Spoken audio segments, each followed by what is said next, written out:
Okay, good morning, everybody. I'm just admitting everybody in, and I'm going to give it another minute or two before we get started.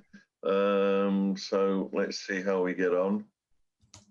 While we're waiting, for those of you who don't know me, my name's Jeff Eggleston. I work for IBM. I work in the hardware division, which is known as systems. And I am chairing this session this morning. As far as questions are concerned, we would request that you put your questions in the chat box, and the presenter, Aldi, has agreed that we will cover them at the end of the session, if that's okay. So yeah, please, we do encourage questions. So I think that's everybody admitted. I think we're going to make a start. So the first thing is thank you, and you're all very welcome to this session, which is titled Customer Case Study, Replacing Legacy CA Products with Cloud Data Management for Mainframe, given by Aldi Stellenfeld, and I hope I'm saying that right, from Model 9. So I'm going to hand it over to Aldi, and thank you very, very much. Okay, thank you, Jeff. Hi, everybody. My name is Adi Stadtfeld. I'm a VP Product Management and Customer Success at Model 9. And today, this morning, we are going to talk about a customer case study, a customer of ours that replaced legacy CA products with cloud data management for Mainframe, which is Model 9's primary product. Okay, so why did they do that? Okay, why would anyone want to replace their data management product? And the reasons for that are part of being on Mainframe and some of the challenges that we have in this platform. So I know that you probably will be able to agree with me that the first thing that we know is that it is expensive, right? Okay, now the platform is expensive, the hardware is expensive, and so is the software. Now, you know that it is something that you can expect to, because we are dealing with infrastructure systems, and these are very important systems for the organization. So it makes sense for their hardware and the software to cost money. But one of the problems here is that you don't have much choice in deciding which hardware, which software you want to use. So it's there's not much choice, and it's expensive, and you are kind of in a vendor lock-in many times, and it is a problem. Another thing is that it's complicated, and again, I know tools like HSM and RMM and CA disk and SMS, ACS routines. All these things are complicated, and we can understand that because it is infrastructure, and it's sorry, just a minute. Don't want to get ahead of time, because this is infrastructure, and these systems are actually working with the data, with the most important data that we have, and we have to protect this data. But the problem is that because it's complicated to handle, we have a problem in maintaining these systems and these products.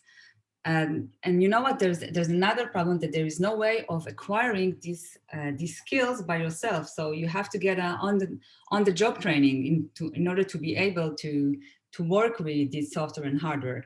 So now you have people that are not very trained, and you are trying to train them, and the learning curve is very steep. And meanwhile, you can't have them handle the data. So you have to rely on your current workforce, which is not always that convenient. And the last thing is that it is still a silo.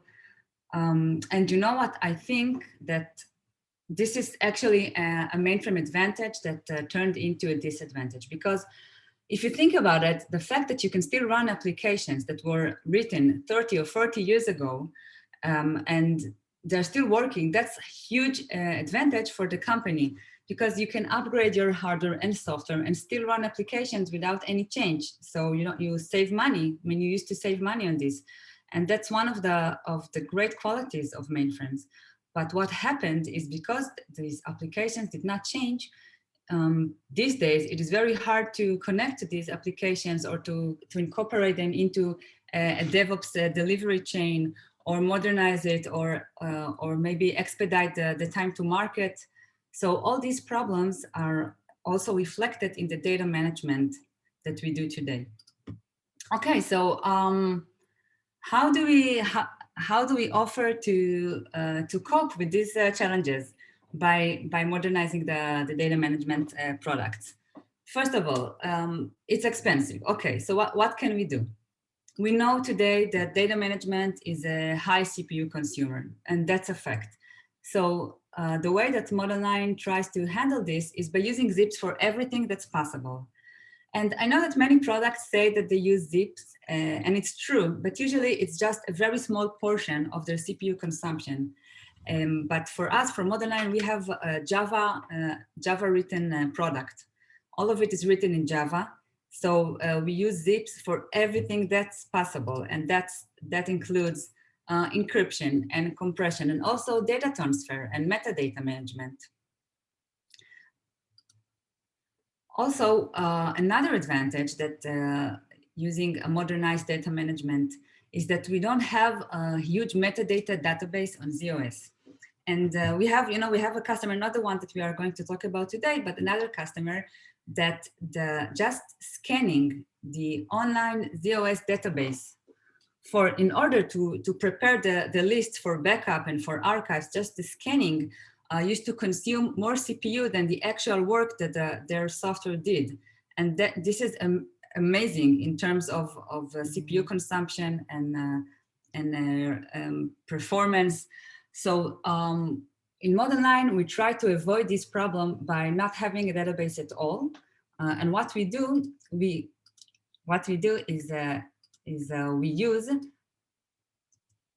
we use the object storage scalability to manage metadata instead. What does it mean?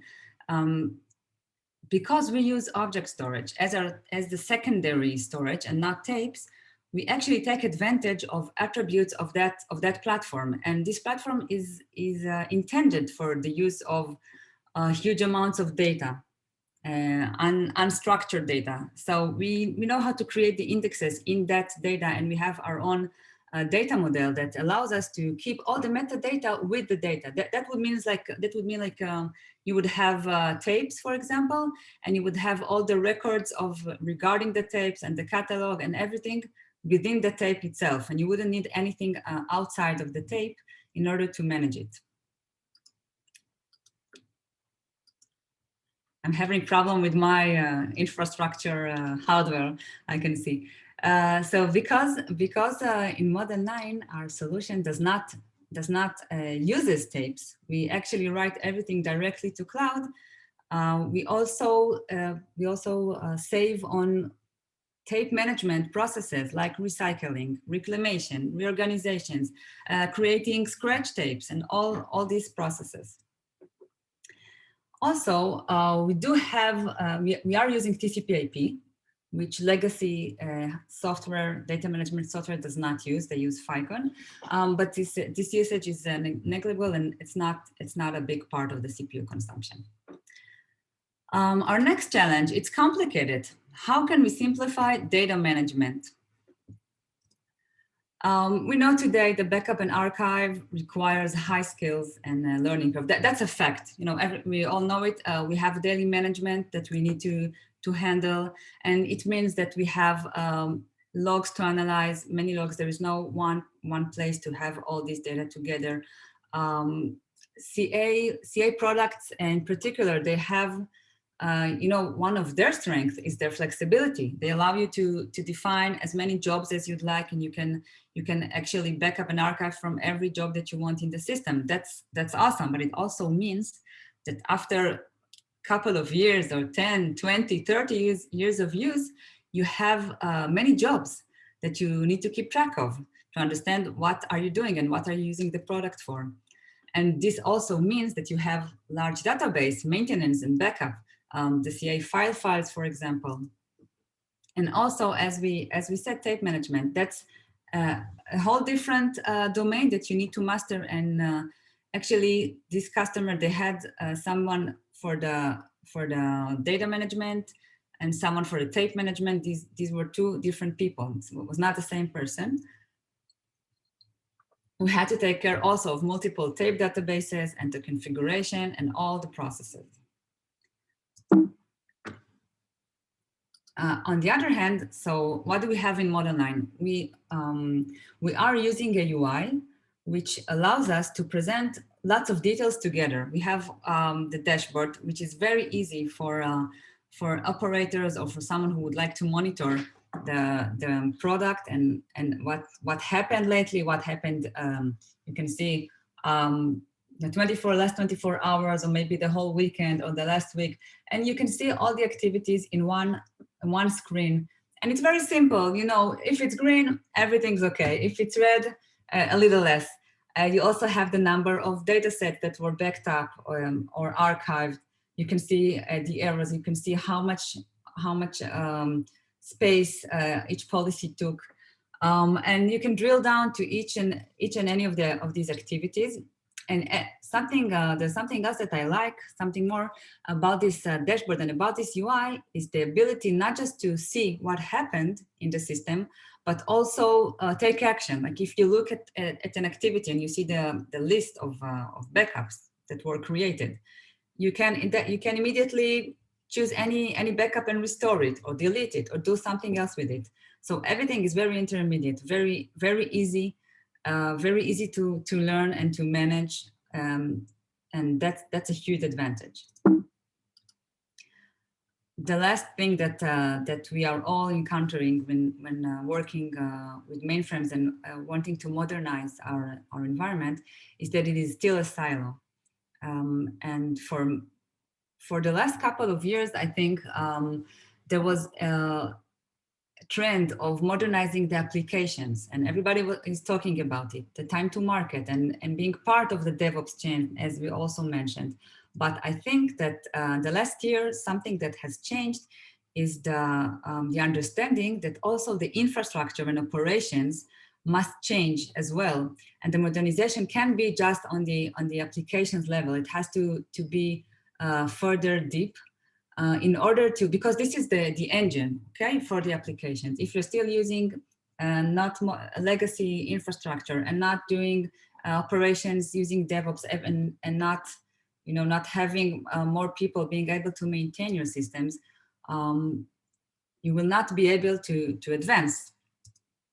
So the way that that Model 9 tackles this problem is by, as we said, modernizing the infrastructure. The first step that we do, we allow customers, including this customer that we'll talk about today, to change their secondary storage from tapes to cloud, which is cloud technologies. Everybody's talking about it, everybody's doing it, and knows the advantages. It is usually part of strategy, of organization strategy to modernize and to go through a digital transformation. So what do we do? It's quite simple. Our product, our solution, what it does, it replaces the legacy data management process of taking the data off disk by the mainframe. Instead of writing it to tapes using Ficon, we are now taking this data from disk using our agent on the mainframe, just like any other software, using zips and not GCP, using TCP/IP and not Ficon, which is also easier to handle because you have many more people that knows TCP/IP much more than Ficon, into object storage, which can be on-prem storage, like any SAN or NAS. We can work with a proxy. You don't have to have cloud per se, or a private or public cloud. And there is another advantage, is because we are putting this data on distributed systems, okay, distributed storage, and not in a tape, not in a closed proprietary hardware. We can also allow you to access this data from outside of the mainframe. And this use case, we're not going to talk about this today, but it opens up many possibilities, which also actually helps us keep our workload on the mainframe, but still have access from the outside and use it by cloud applications or analytics and everything that we would like to do. It helps us do it more comfortably. A little bit about our architecture. So Model 9 is made up of many mainframe people, okay, including myself, including the management and the developers. And why is that important for you? Why would you want to hear about that? Because we care about your mainframe, we care about your production workload. We understand that if you want to install a product in this environment, it has to be stable, it has to be reliable, it has to work according to standards that we all know. And this is what this slide is for. We are working with DFDSS. We always go by the catalog, okay? We don't do any tricks to move the data or anything that's not by the book. We comply with SMS policy. We work with RACF definitions. We are using zip for everything that we can. We know how to exploit compression and encryption and use everything that's in the mainframe, including crypto and including ZDC. And any new feature that IBM has, we know how to take advantage of it. We do all this, and it allows us to take data from, that's the end, from tapes, move it directly to cloud. By the way, I will say cloud all over the through this presentation, but I mean any distributed storage that you want to use, and it doesn't have to be object storage. We can move the data to cloud, and then, as I said, you can also do some other stuff with it.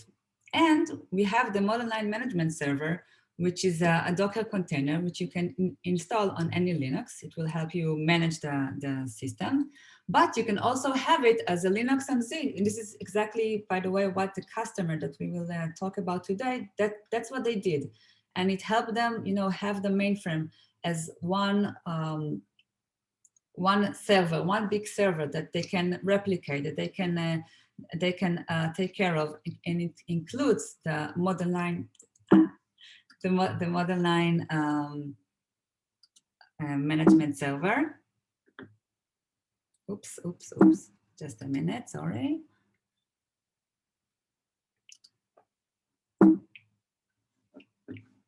Just a minute, guys.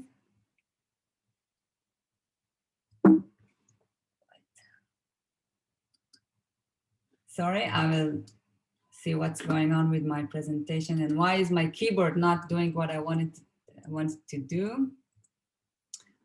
Okay, let's continue.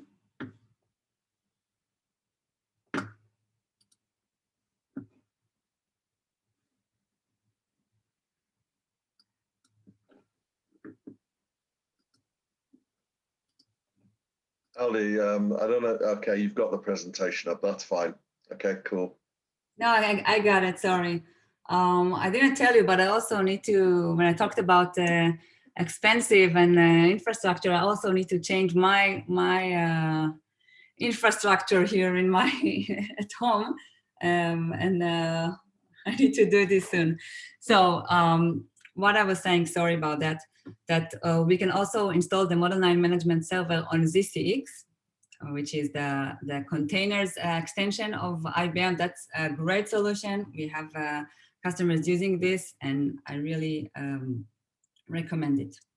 Okay, so we talked about using secondary storage. One of the advantages is that you can use any secondary storage that you like.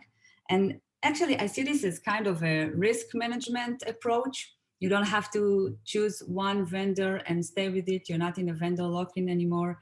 You can exploit any advantages that you see with other vendors. And also, you can leverage if you have, if your organization is using Hitachi, for example, or Cohesity, you can leverage this storage that you already have.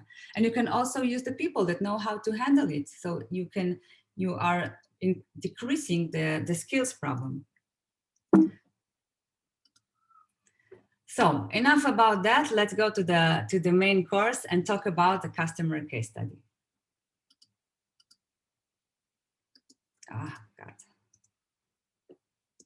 Okay, so we're talking about a financial organization founded almost more than 80 years ago, with assets close to 12 billion US dollars. And the use case is the classic data management use case that we know. We have a full VTL replacement. This organization has 2 VTLs in a primary site and a disaster recovery site. They wanted to remove their data management software and their tape management software in order to save money and decrease complexity. And they also wanted to change the hardware. You know, with the COVID pandemic that we have, this trend is just getting stronger, and the preferred solution is working from home, working with even moving to public cloud, which is something that we see more and more in our customers.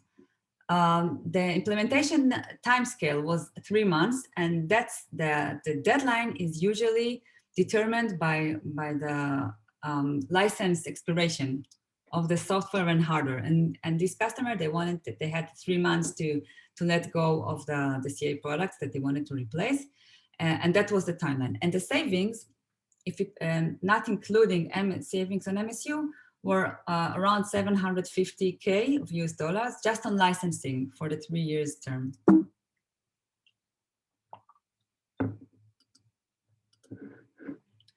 So as I said, the original configuration, very straightforward. You have your primary site and your virtual library and automated library. Everything is replicated. Also, the DASD is replicated to the disaster recovery site. And the modernized configuration was, this customer chose to use Itachi. They used the Itachi content platform. That's a private cloud that helped them enjoy the attributes and advantages of that storage, including using warm storage, including versioning, and using the Itachi replication. And they actually could use, their own distributed storage people in the organization to handle this replication. They didn't have to handle it themselves in the mainframe. The replacement process. Okay, the first thing I want to say about this, I know what's happening, Jeff. It's the co-hosting. Whenever someone enters, it jumps in on my screen. So the replacement process. First of all, it is a project. Okay, you are replacing an infrastructure product. You are moving all your data, all your secondary storage data from one media to another media. It's something that you have to do carefully and plan ahead. But having said that, none of our customers had to use any professional services or pay any consultants or use anything else except what they had in the contract with modernize, except with our regular support that we do in order to complete this project. So I think that's a sign that it is going well, and this project is doable, and you can do it with your own resources. We usually worked with one storage administrator, and he brought into the conversation people whenever he needed them, whether it's the network people or maybe performance people or Linux people. So the first phase of the project is installation. You need to install the version of Modernize Cloud Data Manager, and there's also something to take into consideration is that first we are using zips, okay, not GCP. This means that you may need to do some changes to your configuration. We have recommendations of how to use the zip engines, for example, how to use SMT, how to use simultaneously multi-threading feature of IBM. That's a feature that's relevant for the more advanced mainframe platforms, but it allows you to better exploit your zips and to let them work in parallel on more threads than it usually does. And this is something that you can do. You can, perhaps you would like to limit our zip consumption, because Model 9 as a product will use all the resources that you will give it. Okay, we will try to do the best work that we can, and so it will take as less time as possible. So you may need to restrict us using WLM, or you can do this using a sys1 poundlib. Everything is explained in a documentation, and you don't need to to look for it yourself. Another aspect is that you need to have your network configured correctly. And what do I mean? There's the magic triangle, the mainframe, the object storage, and the management server, in case that it's not on the mainframe, if it's a Linux server. You need to have these three connected. And usually the only thing that delays the installation is having to define ports in the firewall. I'm sure you all know it. Network people are always very cheap. They don't give you ports easily. So you need to have this defined before you install. We also have, by the way, a verification script, and you can verify that your environment is configured correctly. And these are and also TCP/IP, because we are using TCP/IP to move data and not FICON. You will need to have some adjustments to your MTU, to your TCP/IP parameters. All this you can do with us, with Model 9. We have a solution architects to help you, and everything is also documented. Okay, the next step is plan the replacement. How do we do that? And this customer is no different from other customers. There are two basic goals to this replacement. First, we need to stop creating data on tapes. The sooner we'll stop creating data on tapes, the less data we need to later move from tapes to cloud. So that's the first goal. And the second goal is to move the data that is already on the tapes. Okay, so I will talk about it in more details later on.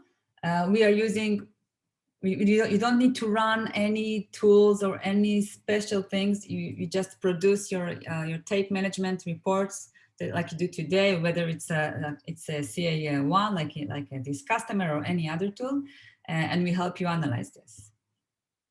Okay, so after we have the reports, we need to plan how to do it.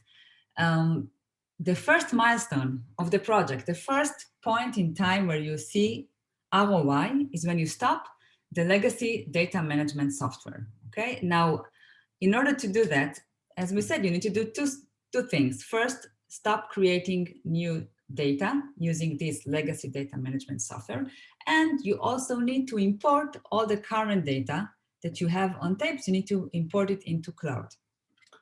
Okay, now these two processes are actually taking place in parallel. You start changing your policies, and at the same time, you start moving the data. And why is that? Because in order to stop the legacy data management software, stop paying for it, and let its contract expire, you need to stop writing data and also reading data. Okay, that would help you do that. Now, in the process of, in this presentation, I've separated these two processes, and I will talk separately about stopping creating data and stopping reading data, because it's easier to understand. But in real life, it happens in parallel. Also, the next milestone that we have is stopping the tape management software. Now, for that, what do we need for that? We need to stop creating data, right? But we can still read data. And this is something that you might not know, that the tape management software is, it helps us manage tapes and work with them. It does all the scratch, all the reorganizations and reclamations. But actually, you don't need it in order to write and read data from tapes. Now, writing to tapes without having this tape management software is quite complicated. So what we suggest is that in order to get to this milestone, you will stop writing to tapes, which means stop writing data management software, stop your backups and archives, but you should also stop all other jobs that are writing to tapes. Okay, and for the last milestone, and that's eliminating the VTL usage, having all the data on cloud, you will have to move everything off tapes. But that's really the last part of the project, and you can have ROI and have some real value long time before you get there. So let's start let's start drill down into each one of these phases. Starting with the installation. The installation is usually takes up to a day. As I said, mostly the problems are having, lack of permissions or having the firewall configured, but installation itself is quite straightforward, and you have all the documentation available on our website. And by the way, if you don't have to register to anything, if you want to use our documentation and maybe get a sense of how the product looks like and how the installation is handled, you can just log into the website and do that right after the presentation is over.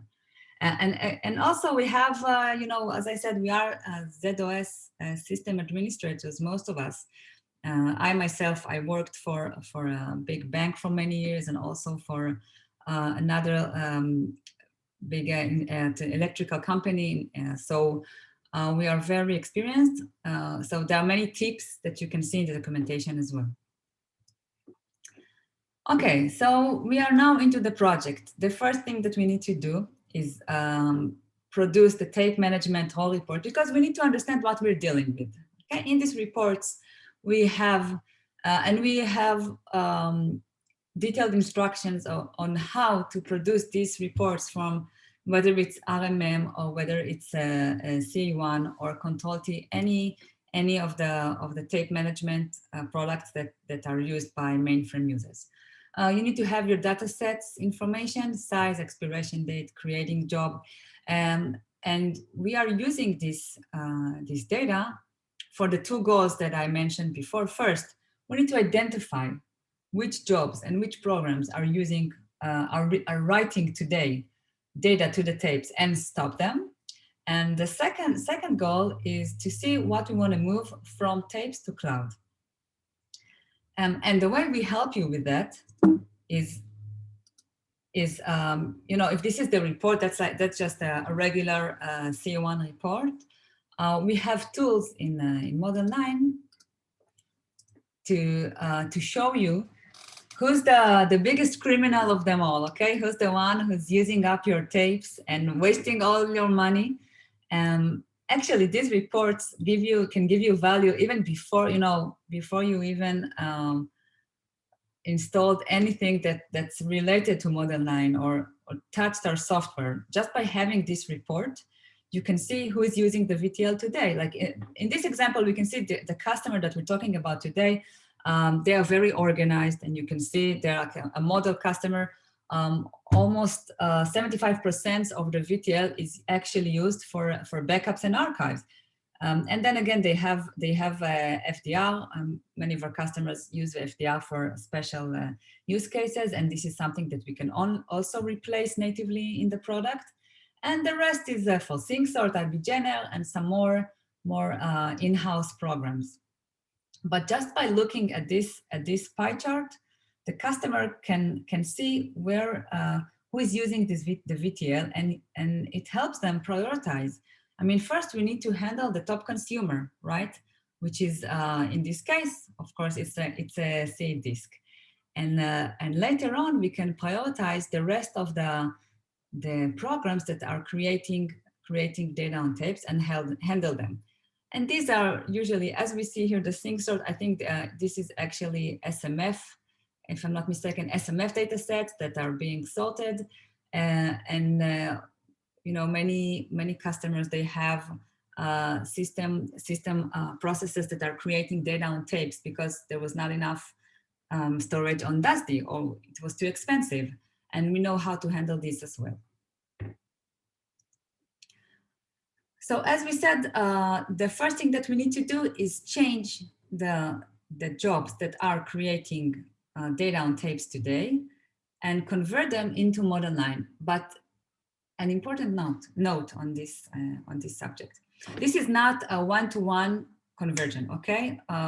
It's not a tool that you insert all your take all your policies, all your jobs, all your CA disk policies, and put them into this machine, and you get out the model 9 conversion. And no, and I'll tell you why. Because this process allows you to optimize your backup and your archive. And what do I mean? Usually, I think that 90% of the customers that we have, their backup and archive goes like this. You have a daily incremental backup, and then you have a weekly, a monthly, and a yearly. And each customer, they choose how to keep this, for how long to keep these backups, how many generations. And they also have an archive that usually runs daily at night, or maybe some customers have the archive run all the time, like have an ongoing archive. And that's the classical backup and archive methodology.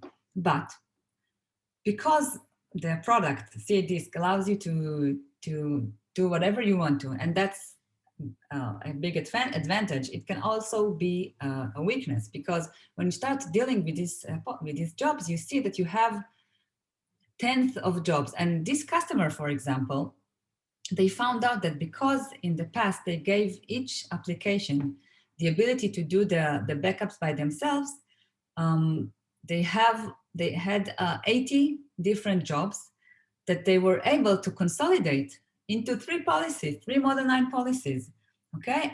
A weekly, a daily, a weekly, and a monthly. And that's amazing. Think of how much easier it is to manage 3 policies instead of 80.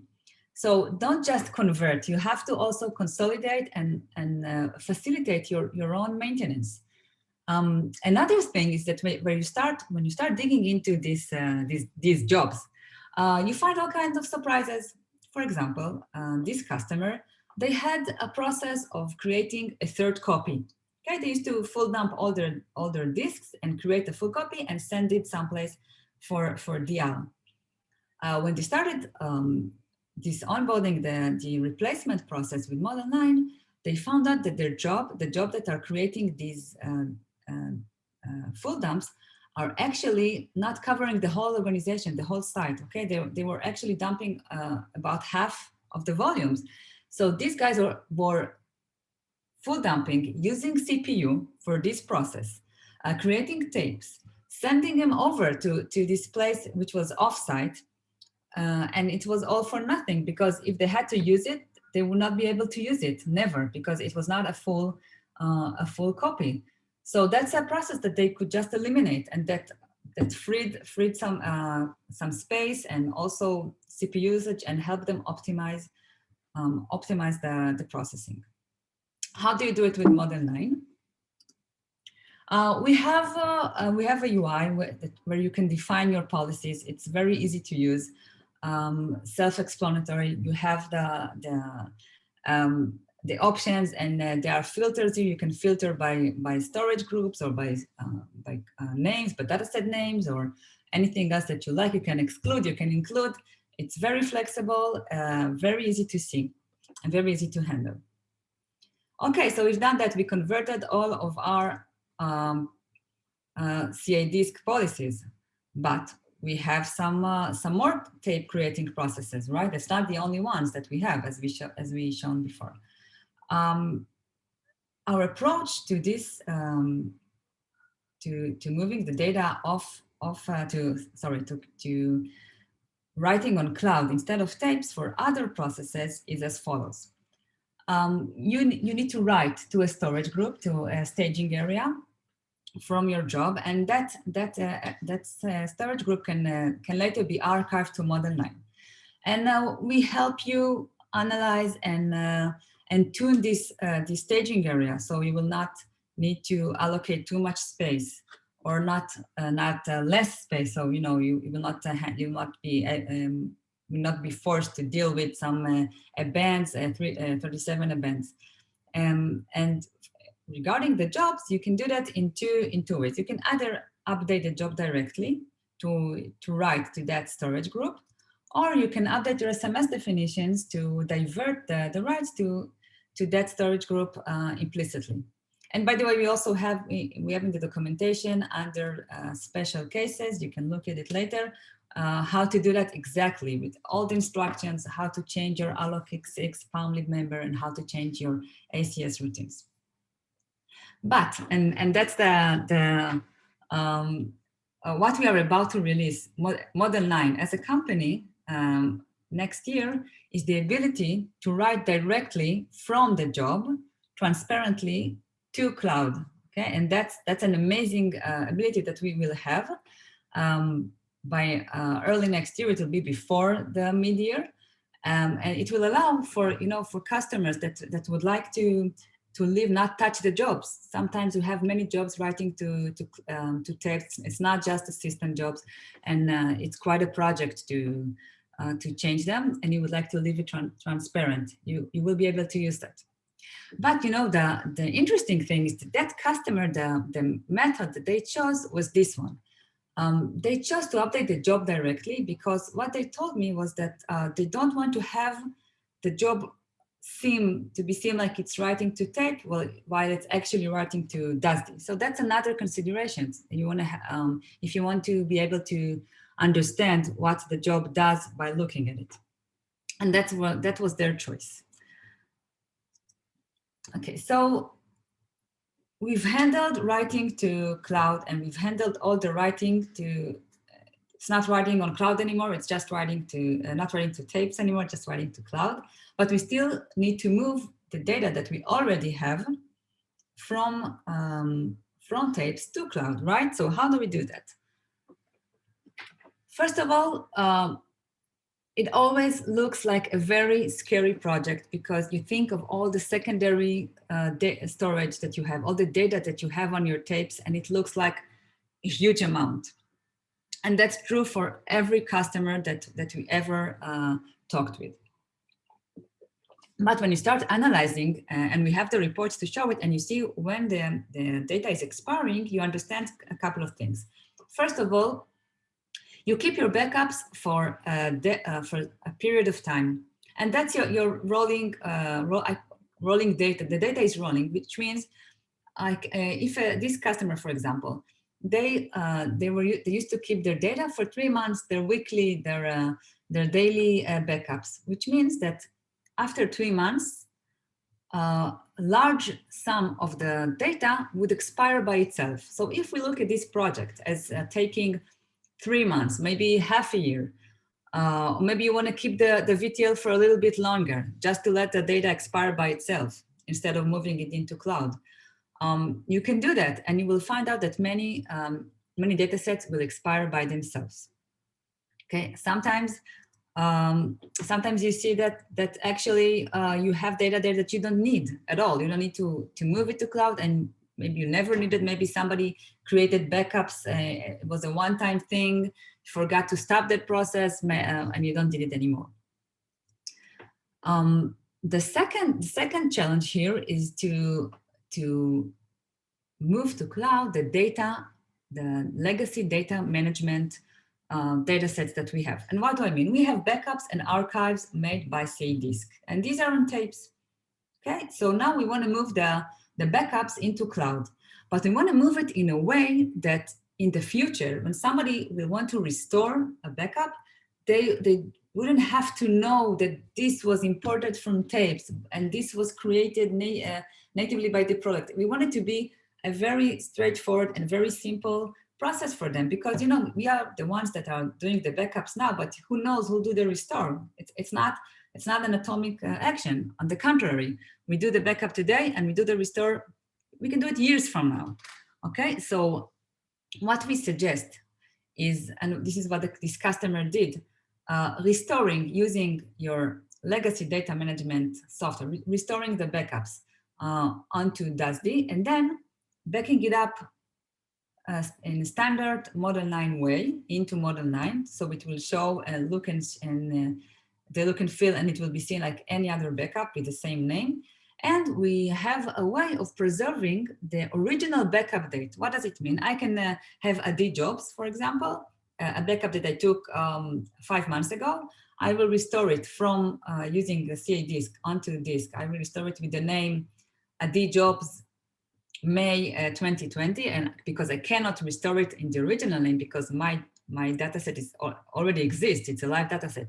So I will restore it in another name, and then I will back it up to model 9 and give it the name Jobs and give it the date May 2020. And now when I'll search my UI and look for backups for Jobs, and everything is sorted according to backup date, this backup will be shown in the right place and in the right name. So this is regarding backups. And regarding archives, we recommend recalling the archive using the original data management software and archiving it to Model 9 like any other archive. So you'll be able to enjoy the automatic recall that we have. Okay, so that's and this is what this customer has done. Any other datasets, for example, DiffDSS backups or SMF datasets, we have a way to move it directly from tape to cloud without having to use the interim storage. You don't have to have this staging array in the middle. And that's very useful when you have to move data that you need to keep, like, for example, SMF datasets, you have to keep them, and you don't want to, allocate now large amount of DASD space to do that. So you don't have to move it through DASD, you can import it directly.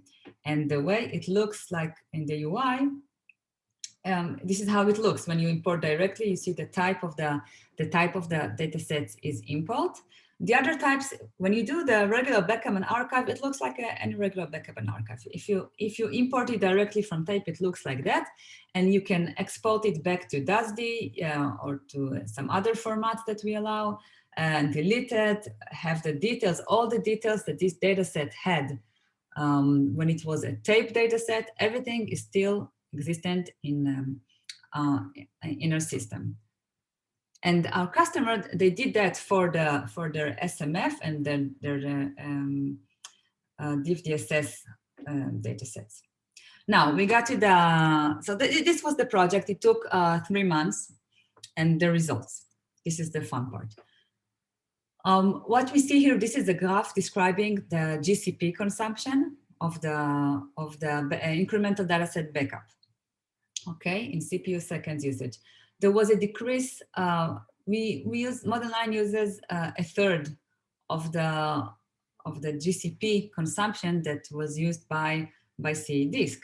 And you actually, the cost reduction is not only in the CPU, it's external and internal. External in the means of you don't have to pay for a data management software and a tape management software and a tape hardware. You don't have to pay this anymore. All you have is Model 9, and you can use any secondary storage that you have, and you can negotiate the price with a distributed storage vendor that you choose. Of course, you have less MSU usage, so you lower the 4-hour rolling average.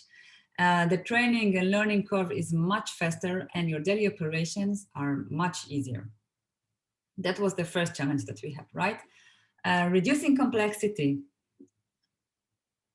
We also have, I didn't mention this, but we also have a command language interface. You can handle everything from the mainframe. You don't have to have the Model 9 management server in order to use the product. You can do everything from the mainframe. But I can tell you that all of our customers are using the UI because it is really easy and it really facilitates the everyday operations. Like you can see in this example, you can search for all the data sets that you want, and from the same screen you can restore them or delete or do all kinds of actions directly from the UI. It's very easy. We have, as I mentioned, this customer consolidated 80 policies into 3, and the onboarding took 3 months. They did it, it was by the book, exactly as I showed you. They are using the UI, they are loving it. And also, we are, Model 9, we are a small company. We have very professional people, as I said, mainframe people and also cloud people and Linux people. The interaction with us is very dynamic. It's through the service portal, and we also have weekly meetings during the onboarding process. So you get fast responses. If we need to go on a Zoom, we just go on a Zoom and answer any questions. It's working very well. And the last. Oh, wow. Let's try to reload this. The last of the, this is Google. I'm very disappointed by the Google slides. The last of the challenges was breaking the silo. Now, let's see which part of this slide did not. Everything's okay. Is breaking the silo. This solution, what I'm showing you now, is actually it's not something that this customer has done, but they are checking it right now, okay? And they are thinking of how to use this. You have your data, okay? You have it on cloud, right? So it's there. It opens up new possibilities for using that data. It's not just for analytics. You can use this for analytics, for decision making, having all your core data. But you can also use it for applications, and you can also use it, if you have regulations that are making you keep data for 7 years, for example, or more. You don't have to keep it on the mainframe, of course, not on a DASD and not even on tape. You can move everything to cloud. It doesn't have to be recallable. You don't have to be able to automatic recall it. You can if you want, but you don't have to. And on the cloud, when you need a certain piece of information, you can use a modernize transform service, which allows you to change, to transform this data from mainframe formats. And you know what, I mean VSOM files, and I mean DB2 tables, and COBOL copy books, and DB2 image copies. We know how to read this data and parse it into JSON, into CSV, into text files, into data that is can be consumed by cloud applications and also data analytics applications. So that's an ability that opens up your mainframe and connects it to the outer world, and you can use this data in better ways that you use today. And of course, we can use this service via RESTful API. It's a highly scalable architecture, and I'll be happy to talk more about it in another session, or you can contact us for more information. But that was our customer case study, and thank you for joining us. I'll be happy if you'll submit your session feedback. I'm sure that it will be good for us to know. Aldi, can you hear me? Yes. There have been a number of questions, and yes. I think it would be good. I'm assuming you can see them on your screen. Yeah, just a minute.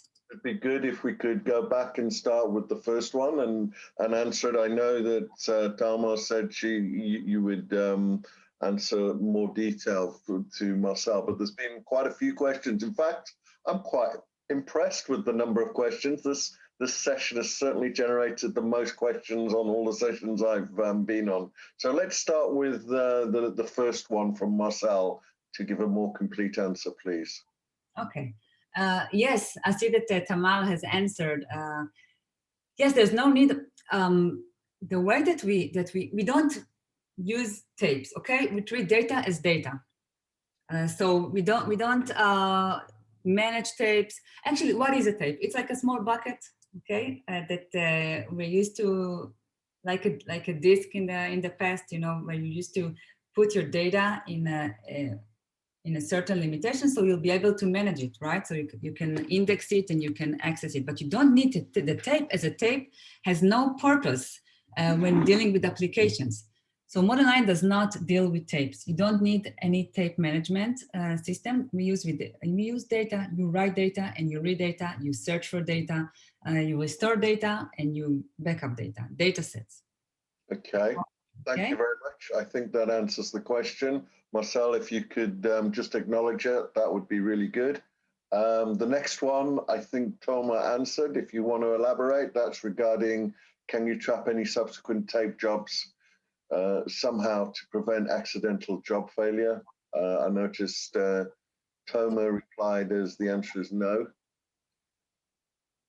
Tomo, do you want to? Yeah, sure. So as I said, the answer is no. What we'll need to do is to run the tape management software reports and identify all the processes that write to tapes, and we'll help the customer rewrite them. And as Adi mentioned, next year, we should have this ability to write directly to cloud. Okay, thank you. It would be helpful, whoever BM is just to acknowledge that they've answered your question, please, just for completeness. And then we've got one from Gil. Model 9 enables tape compatibility data set read writes to the cloud. So no changes required to JCL applications using tapes.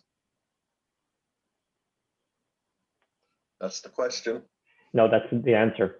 Oh, is that the answer? Sorry, I'm a bit not with it. I'm trying to do too many. Thank you very much. Sorry to put me right there. Read write direct to cloud or via staging. That's got a question mark. Yeah, that's today we have the read and write to cloud. There are two processes. If you're using backup and archive using Model 9, it's directly to cloud. Okay, you backup and you archive directly to cloud. There is no staging area, none whatsoever.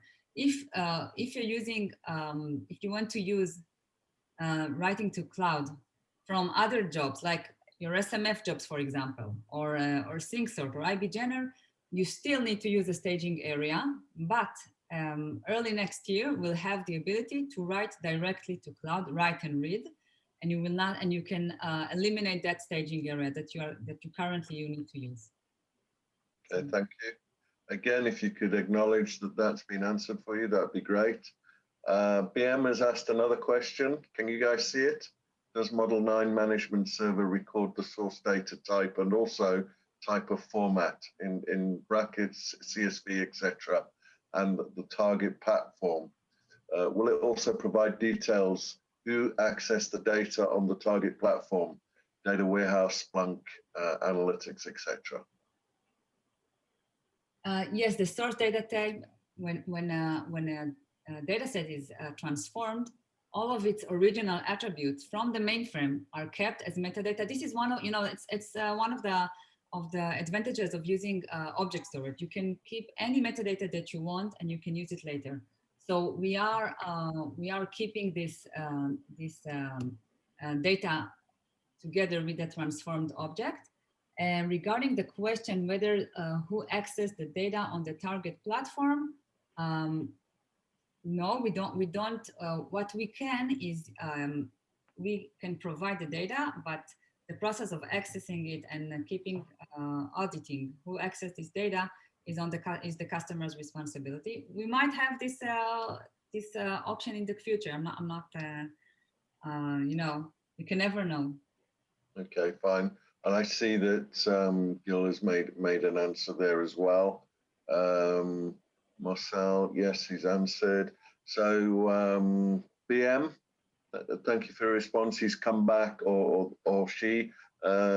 Seems quite a risk to the ad hoc jobs if they end up failing. So that was in response to the earlier question regarding tapes. Any comments on that, please?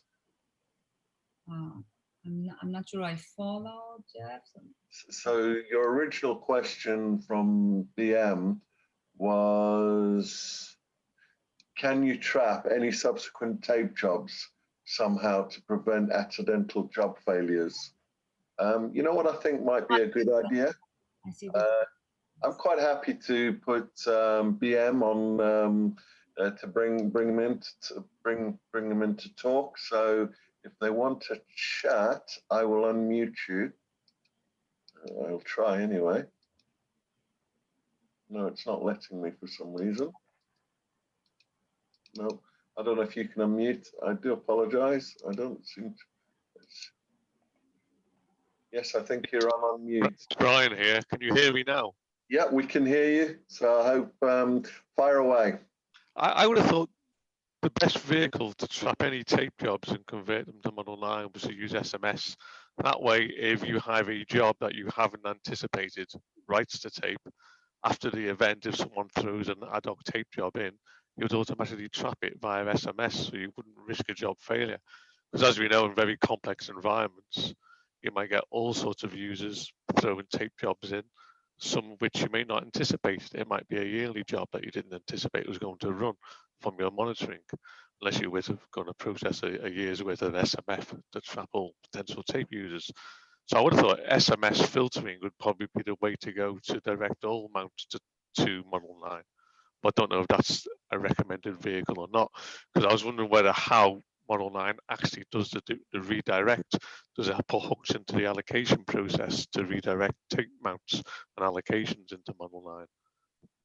I can, thank you, I understand now. Okay. I have to say, I think I understood. I think that for me, by the way, as a system programmer, I thought that using SMS would be best.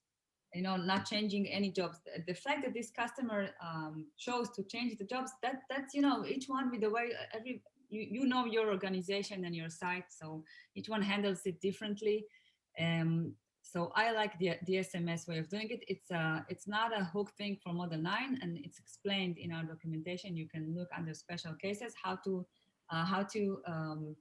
divert tape allocations to DASD using SMS. So you can be sure, like you said, maybe you have jobs that you're not aware of that runs once a year. That's a very common use case to have these jobs. And you want to be confident that they will not fail.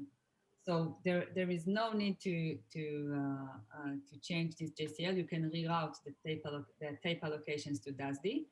And as I said, within a couple of months, several months, we'll have the ability to write directly to cloud, meaning you wouldn't have to even do that, okay, with the SMS. You could use, we are working on, you know, the most common use cases of jobs, and we will be able to have this ability, this capability. Okay, thank you. I've just unmuted BM again. I don't know what your name is, but chat. But I hope that answers your question. And of course, we can keep on chatting and you know, talking offline. It's not a problem. Okay. At Model 9. I'll cover how we can deal with that. We've also got some follow-up from Timra. I'm assuming that what I'm going to do is I'll unmute yourself if you care to join in the chat, because you've followed up with other questions. So I've unmuted you. So if you want to unmute and talk, that'd be great.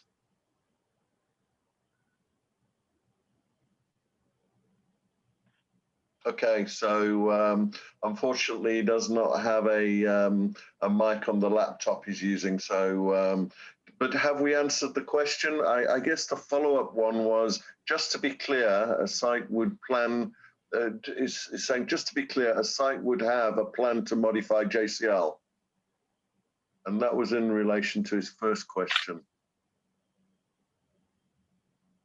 That's to you, guys. Anybody want to answer? Yes. So as Adi mentioned before, answering BM's question, if you want to use the staging area of DASD, you can just reroute using SMS settings. This is also an option. In that way, you won't need to do any JCL changes. Right. Okay. Fine. I see. Go on. No, sorry, I just wanted to say that Tomer is our senior solution architect. He has done many projects of customers replacement, and he's one of the professional people that we have, our experts. So thank you, Tomer. Okay. So I've got a question from Marcel again. I'm going to unmute him, or I'm going to attempt to unmute him again. So I have pressed the unmute, I believe. Nope, it's yes, I think. Hang on. You guys are co. I see a question from Marcel regarding backup USS data. Yeah. So the answer is yes. Yes, we have the ability to back up USS data. Individual files don't have to back up the whole ZFS. No problem. It's an ability that we have for 5 years now. And we have customers using it. So a big yes. Okay, thank you. And then Timo's just replied, can you see the response? Yeah. Okay. Wow, a lot of questions. We've actually gone 5 minutes over.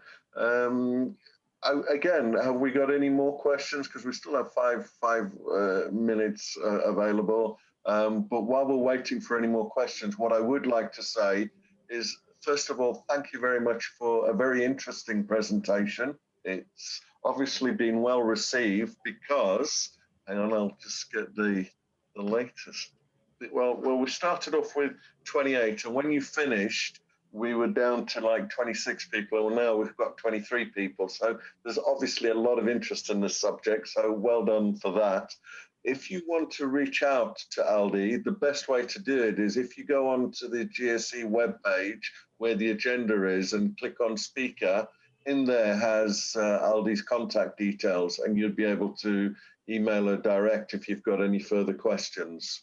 I am going to assume while I've been talking, there are no more questions. So the one thing I would like to encourage you to do is, first of all, fill in the feedback form. And the session number is 1BB. And then next, as you know, we are supporting the NHS charity. Again, encourage you to make a small donation if you haven't already.